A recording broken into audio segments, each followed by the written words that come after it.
Welcome, trippers, to episode 5 of Tripping Through Transformation. I'm your host, Guillaume Poirier. And earlier this week, I had the opportunity to sit down with Rick Brown. Rick is the president of the Venue Arts and Performance Society here in Creston, British Columbia, where I'm located. Rick shared his vision with us, what led him to want to create the venue, purpose of the venue, where we're at, and great project happening here in Creston that I hope the community will get behind and support him with. So check out my interview with Rick and check out his website listed at the end of the show and show him some support. I hope you enjoy the show. Thank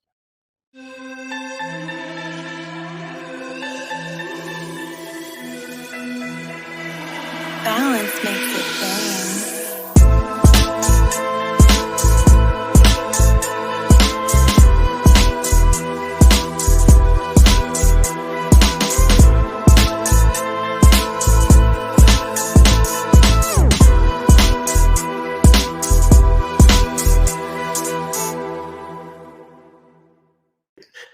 Welcome, trippers, to episode 5 of Tripping Through Transformation. I've got with me today a special guest, a friend of mine for over a year. He was my neighbor, Rick Brown. Thanks for joining us. You're welcome. Glad to be here. Yeah, it's been long overdue, really. It's been an interesting journey that I've had with you, I got to say, because, like I said, we were neighbors for a year, but we've only really known each other for like 7 or 8 months. That's right. Because I was too afraid to go up to you. I was too shy. I was the guy who was too scared to go up and introduce myself to my neighbor. But I'm glad I did, because when I finally did, you showed me, your vision, and you took me to the hill at the Valley View, and you said, "Hey, man, this is what we're building. This is what I envision coming here," and I was hooked. And I got you a free T-shirt too. Yeah, I appreciate it. Yeah, I hope that I put in the work and I've earned this shirt, but It wasn't free. but yeah, I mean, it's been a great few months, and we've gotten a lot done together, and the venue's really coming along since I first met you. So tell us, what's the venue? What's the hype about? Well, the idea behind the venue, I won't go into the backstory right now, but unless you want me to. Yeah, it's up to you. It's your story, man. I've heard it, but well, years ago, yeah, I started playing when I was just a young kid, an accordion, then graduated through all the different instruments until eventually I started playing guitar. It was my sister's guitar. Yeah, I started playing it, and I kind of enjoyed doing that. But one day I was out to Newfoundland on a student exchange when I was in grade 11. And I brought the guitar because I just started playing it. I brought it with me, and there was a couple other people on the student exchange from the town, city of Regina, where I was. Yeah. And they brought guitars too. So we get out to Newfoundland, and they're touring us around, showing us everything. And they had a dance there for all the kids. Yeah. And there was a band up on stage playing, and then they said, "Well, we're going to take a break." And then he said, "I don't know where he got this information from," but he said, "And apparently we got a band here from Saskatchewan." Then they called out all of our names and asked us to come up on the stage. I knew 2 chords was all I knew at the time with the guitar. Yeah. And anyway, to make a long story short, there we were all embarrassed, and I actually was going to give up music at that time because it was so frightening to me. But then, again, condensed some time, I ended up playing and played in a few little jug bands, and then got going into an actual rock band, and I was in a rock band for 2-3 years, me and some buddies of mine, and then that kind of faded away when one of our guys had a heart attack and died. And then later on in life, I was working at the post office, and I was sitting around the coffee room, and I was still actively involved in music, but no bands or anything, traveling gigs or that kind of stuff. And I'd mentioned to them that I had been in a band and had played a lot of different places around the province. They all said, "Oh man, I wish I could have done that." And I said, "Well, did you play?" Yeah, every one of them had some kind of instrument: mandolin, guitar, banjo, or drums. I said, "Well, why don't you do it now?" Yeah. And they said, well, we're too old. I said, "Good grief, you're not too old." I mean, I was about 50-ish at the time. Yeah. And I said, "You're not too old." They said, "What do you all got for instruments?" They told me. I said, grab your instruments and come over to my house Friday night. Let's have a little party and we'll just play. We'll just, I don't know. I can't remember how to play. I said, we'll learn together. Yeah. So while I was waiting for them to get there, I printed out 3 songs. I can't even remember what they are now, but when they got there, I had a song sheet for each of them with the chords on, what they had to play, and the words. I said, well, let's practice these. So we did it and did it. And they're having fun. And they, kept coming for a couple of weeks, and I added some more songs. So we had 10 songs. Right. Yeah. And then I called them. Then I said, okay, when you come this Friday night to have our little jam session, I said, bring your family and your friends and something to throw on the barbecue and whatever you want to drink, because we're having a party. And they were all like freaking out, like, ah. So when they did get there, we got up on the stage, we played our first song.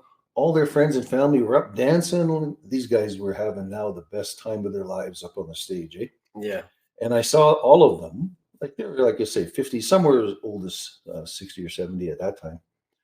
I saw all of them, their eyes light up and they were acting like teenagers. And then anytime we went for a break, they were down talking to everybody about the music and stuff. And I realized something at that time. I always knew how music made me feel, but I thought it was just me personally. Yeah. I realized that music is an incredible, I guess you'd call it healing and rejuvenating medicine for our bodies. Yep. And I watched these older men turn into young boys again, and they were so excited and they couldn't wait to get back and play again. Yeah. So years passed and I ended up here, Creston, and I noticed there wasn't much live music.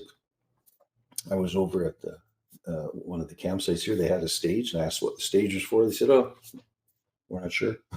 Yeah. So I said, "Can we use it?" So I started meeting people around, and I got them to come out and started playing. We did some live concerts out in the outdoors, and then eventually, an opportunity came up to rent a little church in the adjoining town here, Erickson, and myself. That was in 2018. Myself and a group of people got together, cleaned out the church. It had a lot of junk in it. It wasn't being used. We got it all cleaned out, and then by 2019, we had turned it into a music venue. We painted and did all kinds of things for it, got sound systems and lighting and stuff. And in the year 2019, we had 38 bands come in to Creston. Some were local, and some were. We had people as far away as Vancouver and the other side of the country, as far away as Toronto. Wow. Okay. Come in here. So we had 38 bands come and play in our little music venue here, and it had incredible sound because it was a church and it had high vaulted ceilings. Yeah. So it was a good success, and lots more live music started happening in the town. A lot of the bars started bringing in bands, which was great. I mean, we didn't see this competition like what we were doing. We just said, this is great, more live music. Yeah. But unfortunately, 2020 happened, and then of course COVID hit, which we had to shut down totally. And so it was unfortunate, but I mean, we knew it would end. But because we had no income coming in, we couldn't pay rent. And so the landlord decided to sell the building. Yeah. And I mean, fair enough. So we ended up out on our ears with nowhere to be. And I actually lived in the building. Yeah. So just by happen chance, one of the musicians that Kevin played on a regular basis at the venue said to me, he said, I want you to come over and meet somebody. And so I said, sure, where are we going? And we ended up in Valley View Motel. Yeah, Valley View Motel. Yeah. And met Jillian and her partner, and they were interested in having live music on their site. Right. So it actually worked out good. We did some negotiations and came up with an agreement, and we partnered together. And right now we're in the process of building an outdoor stage. And of course, you know lots about what we've been doing there. You've been in there sweating just like the rest of us. Yeah. But our first part of our project was to get the land leveled and cleared. We did that. This was last year, wasn't it? Or year before. And then the next part of the project was to build a concession storage booth. Yeah. So that one, you were very actively helping on that. That will also be the storage for all of our music equipment and all of our lighting gear, and I had to mention this, Columbia Basin Trust and all their subsidiaries Yeah. came up with almost all the money for that stuff. Wow. It's wonderful having them here in this province. Yeah. They promote culture so much. So most of the fundraising's been through grants. Most of it's been through grants, and then we have had some work projects, like we just painted that house Right. the other day. That raised us a good chunk of money. And but yeah, most of it's been through Columbia Basin Trust. We want to trying to get more fundraising going in the community. Yeah. So in that light, we've started a little group of people called the Action Committee, and we're trying to come up with different ideas and move projects along. And because since we got that Action Committee going this summer, we've got a whole bunch of movement on construction. Now we've got a deck going almost all the way around our concession booth. We've got the cement foundation poured for our stage. We're in the process of collecting the wood for the floor on the stage. Yeah. And so it is really moving along. I mean, hey, I'd love it to have been done last year, but all you can do is really all you can do. So yeah. One thing I got to say though is, like, when we had that first meeting, I didn't really know what society was. When I started volunteering with you, I just showed up and we got to work. But then to see a meeting and then to see a crowd of people, like, there's a foundation to this. There's people involved in this, right? Mm-hmm. So what's this foundation? Like, what's the society about? Like, what do we do and come together and? Okay, well, the whole idea behind our society is we're a nonprofit society, right? And we have been from day one when we started it in 2017, actually. Our goal is to provide music opportunities for people to participate in either a listener or as a player. And not just music per se, like instrumental type, but maybe choirs or acting, any kind of performance. And that's why we're actually called the Performance and Visual Arts Society. Okay. So all of the people that work for us, we'll put that in quotes, are all volunteers. Right. And the ones that volunteer generally try and volunteer in an area that they're interested in. I mean, we have so many different areas in the venue.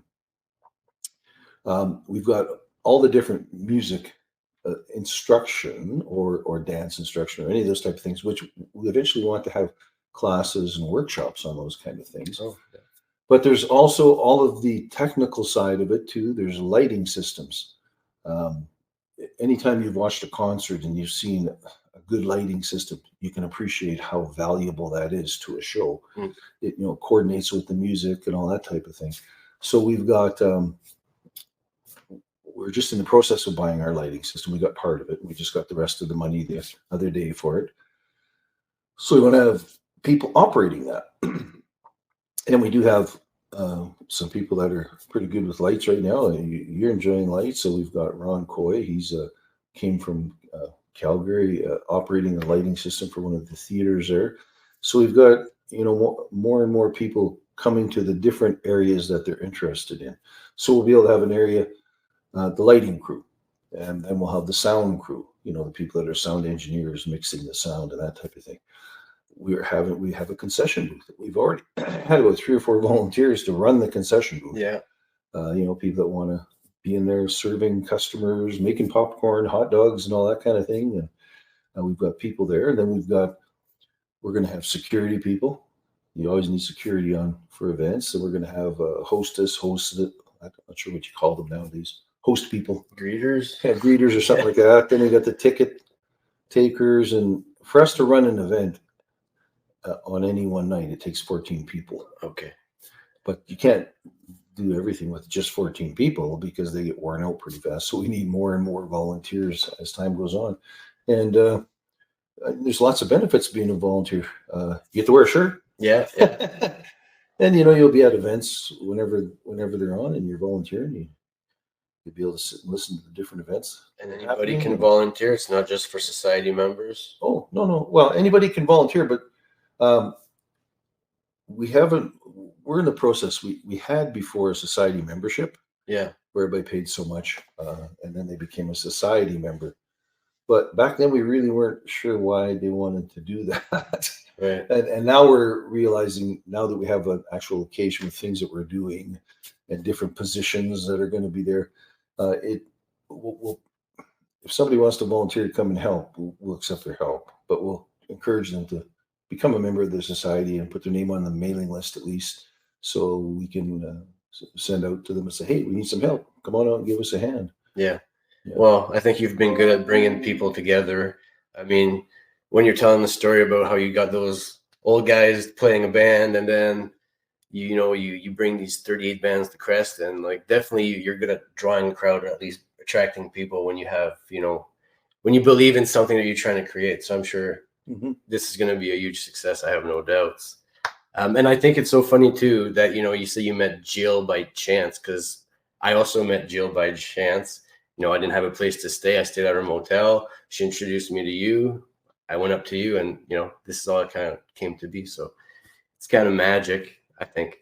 This is NGBN TV, a network for men and home to top experts, speakers, authors, and more. Streaming TV for men, created by men. But why? Why are we a network that inspires, Educates, entertains, celebrates, and supports men in their 40s, 50s, and 60s, simply to save men's lives. There is an epidemic in our community, and it's taking men from us? I'm talking about mental health and suicide. But we have an answer, and it's streaming, live shows, sports, concerts, and more. in a real way for men to lock shields. We can't wait to launch this TV network for you and with you. For you and with you. For you and with you. For you and with you. Join our movement at ngbn.tv, coming January 2024.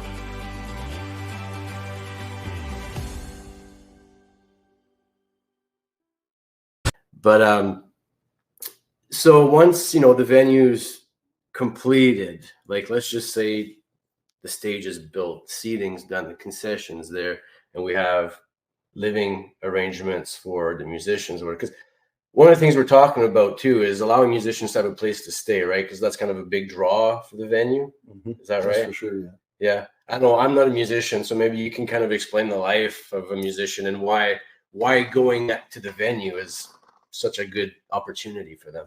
Well, anytime a musician or a band, whether even if it's not musical, like a comedian traveling or anybody traveling, there's a lot of, as much as they enjoy doing that, getting their names out there, it's a lot of cost them money. Right. For most bands, they don't make money traveling around. They might come home with a few bucks in their pocket, but it's not like they came back and now they got $500,000 in their bank. If they're lucky, they got 50 or 60 bucks. Right. Because when you're out on the road, first of all, there's gas.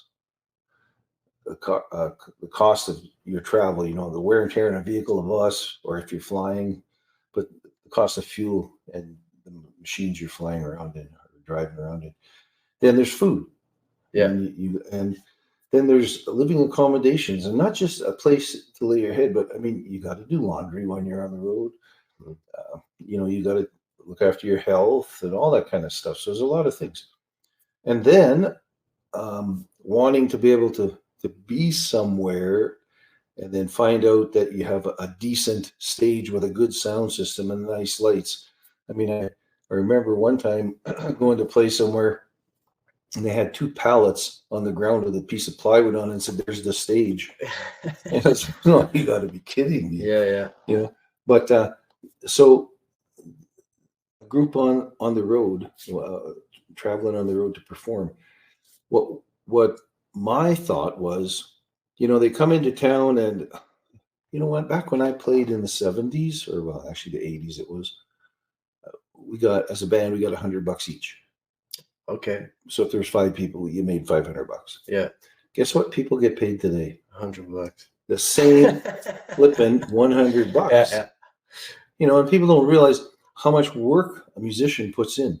It's not just to get a guitar and they learn 3 chords and all of a sudden they're famous. Well, not usually, but it's lots of hard work. It's lots of study. It's you bought this guitar, you bought that instrument, you bought this piano, or or you went to these classes, for ballet or whatever it is you did. Yeah. It's hours and hours and hours of dedicated time just because you like doing it. Hmm. And then you come into a venue somewhere and they go, if you want to play here, Nate, we're looking to get people that want to get experience. And, you can't buy any groceries with experience. It's cold, hard cash. So our idea with the venue is to put as much of that money into the performers' pockets as possible. So reduce their costs. To reduce their costs. So, for example, when they come in, we want to eventually have a place, it's a little cabin where they can stay. Right. They don't have to go $200, $300 for the night to play, to stay someplace. We'll have volunteers that will come in and cook their breakfast, their supper, whatever. Yeah. And the venue will buy the food for them for that. So they've got free meal while they're here, free meals while they're here. They've got no cost for staying. And because we have an incredibly low overhead, because the owners at Valley View are also on our board of directors, our society's board of directors. So we work really close. Well, I don't even say we work close together. We are all the same unit. Our goal is to make that park, Valley View Motel area there, into an almost like a little garden. What do they call that in Vancouver? Bouchard Gardens kind of thing. Okay. It's going to be beautiful with all kinds of flowers and scenery and artwork and live music. I've already seen such a huge change in the last year and a half, 2 years. Yeah. It has been. Well, I remember when we first met, Jillian introduced us. Yeah. And you said, "So what are you doing?" I said, "Well, come up here and I'll show you." And there was nothing there. It was just a big pile of dirt, basically. I think there was a foundation floor for the all there was the cement pad there for the dance floor. Yeah. Yeah, we erected the first wall, I remember. Yeah. But I remember telling you about it. And I had told the story so many times about what we were going to do there and how incredible it's going to be. And just as we got up there and I finished telling you, you looked at me and said, "I'm in." Oh yeah, because that's immediately like, I want to be part of this. Whatever this is, I want to be part of it. Well, I believe, like you said, music is healing. I believe totally that music can heal. Music can, help people overcome things. It can help teach them things. So yeah, I was definitely in. So big benefits to performers. What about attendees? Is there anything like this in Creston right now? Well, we do have one outdoor stage. Yeah. Which it's run by the town, and it's a beautiful little park there and everything. But they have quite a few regulations around it. Yeah. But I mean, that aside, it's not run by anybody other than the town owns it, right? And so there's not like a staff that's there. So if you want to put on an event, you got to bring your own staff with you. Well, it's hard enough finding people to help you carry your guitars and everything else, and find a whole staff of people to run everything. So there has to be a group to run it. Yeah. And we have run events there, and they've been very successful. But we want something better than that, which is why we're putting the venue together now. It's going to be a great experience for the audience members. We're going to have it's going to be a beautiful grassed area down in front. Yeah. We've got. Well, we'll get to that in a minute. So we've got a concession booth. We're going to serve all the typical, hockey arena type food, like hot dogs, popcorn, ice cream bars. Okay. If provided we get our license, like beer and wine, and then pop and water, coffee, and that kind of stuff. Yeah. So there'll be, you can, if you don't mind calling a hot dog supper, you can go there for supper and have a whole evening of it, right? Right. Then right beside the concession booth, we've got a big 20 by 30 cement pad, which is the dance floor. Yeah. And we've even got tents that we can cover it with. And then there's going to be the stage is a huge stage. Performers just can't wait to get on the local ones and say, "Well, man, this could be great." So much room, but not too much room. That's why there's a balance, right? And the stage will be fully lit with different kind of stage lighting, laser things and fog machines and all that stuff. So the audience is going to get a really good visual experience as well as an audible experience as well. Yeah. There's going to be seating that's terraced, going up a natural hill right in behind us there. By the museum, yeah. Yeah. So people will be able to bring, they can either sit right on that or they can bring their own lawn chairs. So it's not going to be like a stadium type seating, although it's very shaped like that. You've got a really nice projection of sound going out on an angle. But yeah, people bring their own seating, sit where they want, and then with all that in mind, then of course we do have a lot of people worry about parking there. Yeah, but definitely something I thought about. Yeah, but the museum, which we're right up against, they close at 4:30 every day, and our events will be in the evenings, and they are quite willing to let us use their parking lot. Yeah. So there's plenty of parking around there, and we will even possibly run a shuttle bus for certain events, like from the mall across the street. Yeah, it's close. Because Valley View owns a tour bus. Right. So, they do wine tours and different types of tours around town. And so that's one of the reasons we're really happy to be partnered with them. Lots of opportunities to do different things. Yes, exactly. And different people coming into an equation add different flavors to different things. And even part of my original vision has been changed a bit through that. People like yourself, bringing up ideas, having different ideas and saying, "Hey, have you thought about this?" There's lots of things I haven't thought about. Yeah.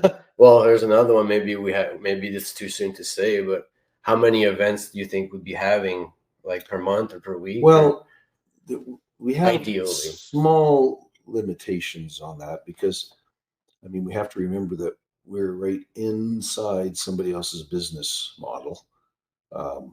People sleeping there. There's people sleeping there, and then some people come there for quiet times and stuff like that. So we're going to try and work out a scheduling arrangement with Jillian and say, okay, like here's 2 weeks of music. There's just going to be music all the time. Right. And then, then we'll take, and then she might have some weddings she wants to book there because that's one of her big ideas. And, so we'll kind of bounce back and forth, but to be like more of a direct answer to your question, it won't be that direct, but as many as we can have. As many in and have the manpower to have. Right. And of course, remember I said 14 people to run an event. Yeah. And so will we have 14 available all the time? I think they're from the group we have, and it's just a small group at the moment because we haven't spread out wider at them just yet. But I don't think we'll have trouble getting people for it. But the biggest thing is, like, I love the venue. I love what we're doing, but I don't want to be tied to it every day of my life. Right. Forever. I want people to learn how to do that stuff. Like I want some managers to help, like, book in bands, like, and find out here's the guys you contact, their booking agents. Just call them and tell them we're on the list now.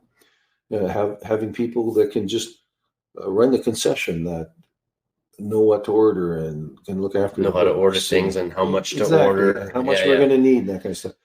Stage managers that know when equipment's broken and know when it needs to be repaired, and know, don't put broken equipment on the stage, and the lighting guys that know to check all the lights beforehand. All of those things, because, well, like, one person can't handle it, so you have to have people in head of those different departments, and then just one person running the whole thing. And I'd like to see somebody else do that sometime rather than me. Yeah, you got to find some skilled people that people are willing to learn. Yeah, and that's why I really appreciate the time you've put in there, because you're willing to learn different things, and even some of it you might look at it and go, I'm not sure how this applies. Oh, 100%. The first thing I think I said is, I don't know anything, but I'm willing to help. I can swing a hammer. Yeah, so good. We're going to build this wall. Yeah, okay. That's what you did. Something I want to touch on, and you kind of brought it up is you mentioned weddings. So the venue, yeah, we're going to be hosting events, but there's opportunities for locals to also rent it out and have their own events, right? Yes, there is. So let's talk about that. If we can fit them into the schedule, Yeah.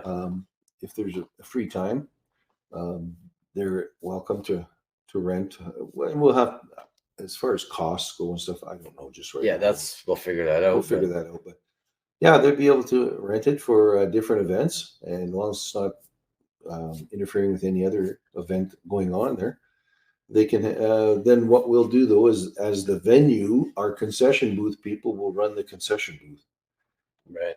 That helps make the venue some money from any of the sales and that stuff, and then we've got somebody there supervising things, because just to keep an eye on stuff to make sure somebody didn't turn a switch the wrong way or blow something up. Yeah. Yeah. So yeah, they'll be able to do that. And then plus, I mean, I've got friends that have contacts in Vancouver, Victoria, all along the coast there. There's some dance groups that want to come out, like ballet, like men's ballet, women's ballet. I guess there's a difference there somehow. I don't know, but then we've got a comedy group that has been hounding me for a year to come and play here. And then there's also a group, Second City Comedy. That's another comedy group that wants to come out. We've got, just in town here, we've got the Footlighters group, which does acting, stage acting, and they usually do it at the high school, which is a great venue here for that stuff.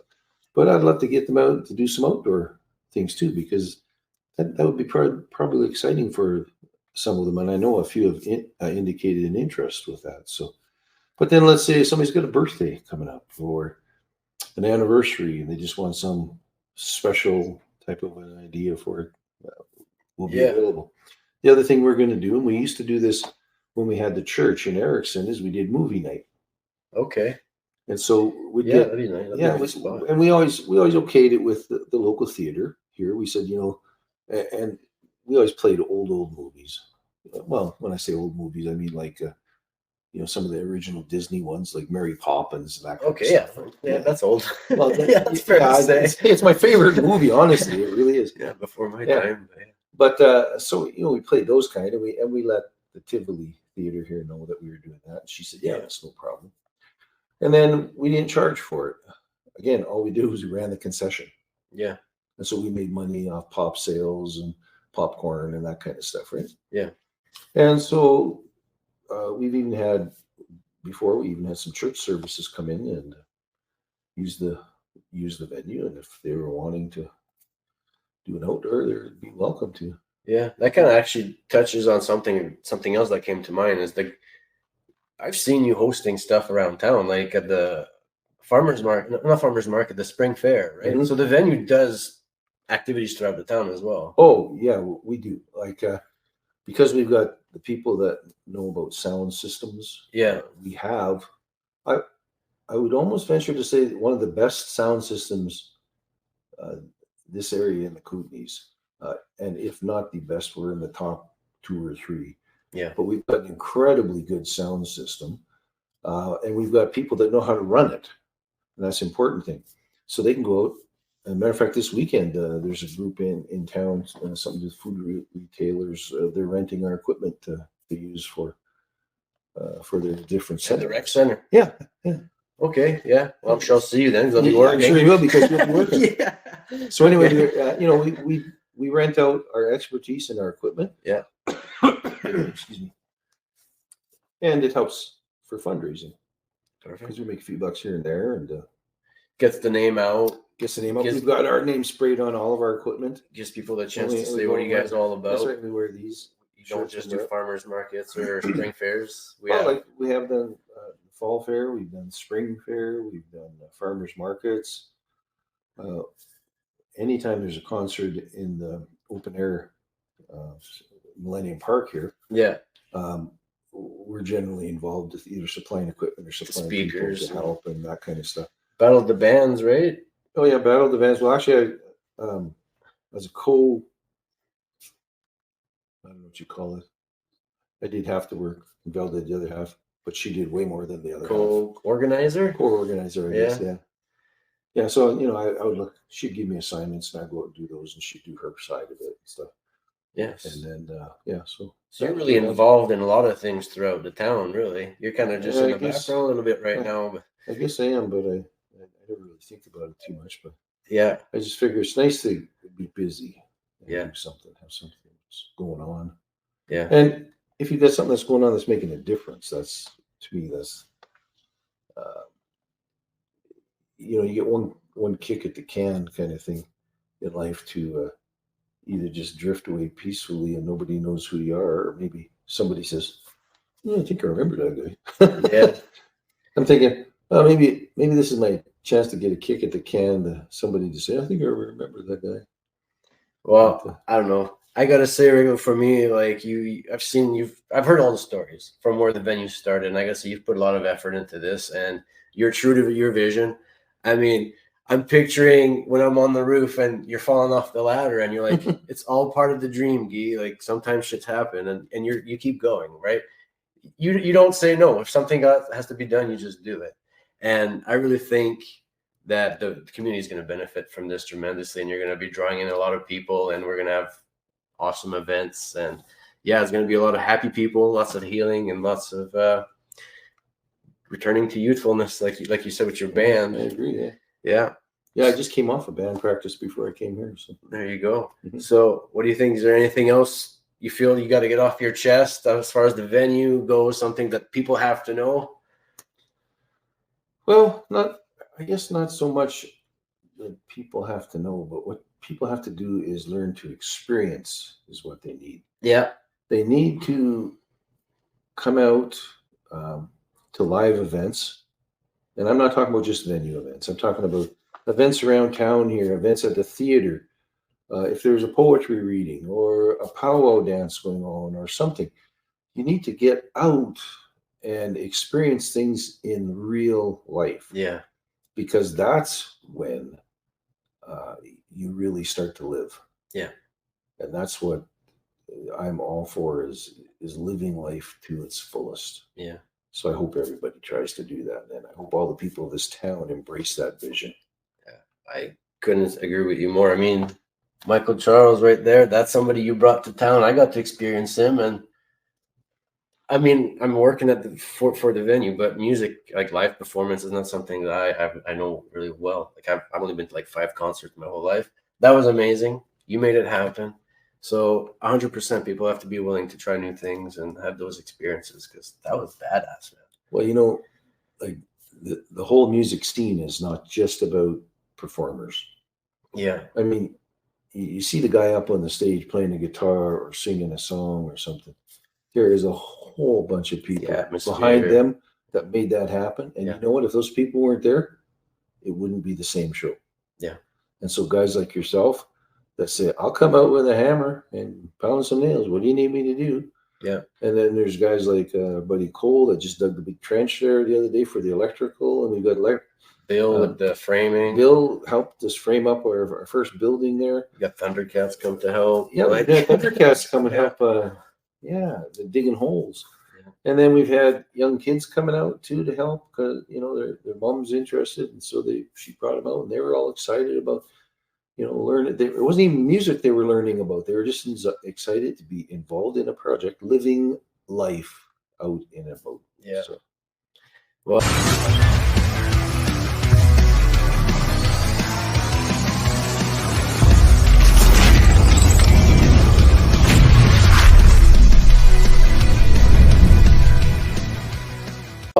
I don't know. As much as I like working with you and building the venue, I'm really excited for it to be built so we can start enjoying it. Me too. So where can people find out more? Like where can we keep track of your progress or our progress? Well, we do have a website, which we're going to be updating. It's a bit outdated now, but it's I don't even know if you have to say it anymore. www. The Venue Creston. Right. All one word. So it's The Venue, which is what we call ourselves, The Venue. So thevenuecreston.com. And that's our website address. Right.